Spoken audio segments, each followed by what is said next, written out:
Siapa yang masih ingat sistem politik itu apa sih? Angkat tangan dulu. Siapa dulu? Rizka dulu. Jadi sistem politik itu suatu strategi atau cara yang digunakan oleh pemerintah untuk mencapai tujuan negara. Jadi kayak tujuan negara Indonesia kan kayak pembebasan negara itu perlu cara untuk mencapainya kayak memaksimalkan kegiatan bersama dan sebagainya. Kalau misalnya itu melaksanakan tujuan dunia, kita bisa ikut PBB misalnya atau sebagainya. Ya.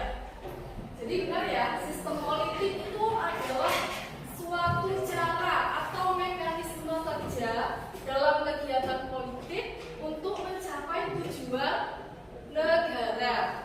Apa saja tujuan negara itu? Tujuan negara kan sudah jelas tertulis di pembukaan undang-undang Alinea ke-4. Apa tujuan negara?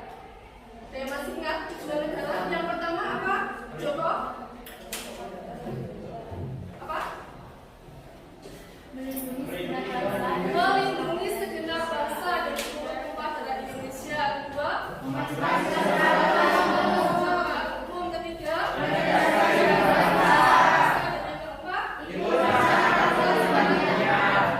berdasarkan perdamaian abadi dan keadilan sosial. Nah, negara, suatu negara itu untuk mencapai tujuan itu harus punya strategi, harus punya cara, harus punya mekanisme kerja untuk mencapai tujuan itu.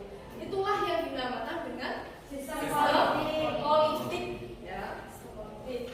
Kemudian ciri-ciri sistem politik apa saja? Ciri-ciri sistem politik memiliki tujuan, memiliki anggota.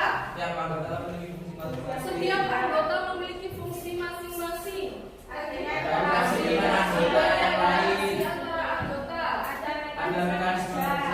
mekanisme kerja, ya adanya budaya politik. Jadi yang namanya sistem politik itu pasti memiliki tujuan, memiliki anggota, memiliki apa? Memiliki kegiatan budaya politik, memiliki kegiatan politik. Itu ciri-ciri sistem politik. Jadi untuk menggerakkan suatu sistem politik itu harus ada apa? Struktur politik. Harus ada struktur politik. Struktur politik itu ada berapa? Dua. Apa saja yang pertama? Infrastruktur politik.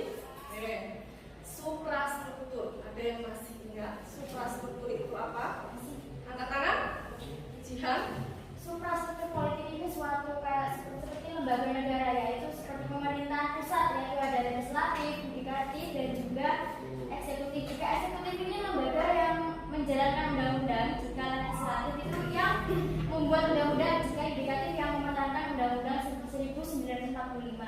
Jadi suprastruktur politik ini sebagai visinya sistem politik. Jadi seperti anggota-anggota yang utama, Bu, yang anggota utama yang bergerak, anggota-anggota lain untuk menjalankan. Ya, betul ya. Jadi suprastruktur itu ya mesin politik resmi yang tugasnya sudah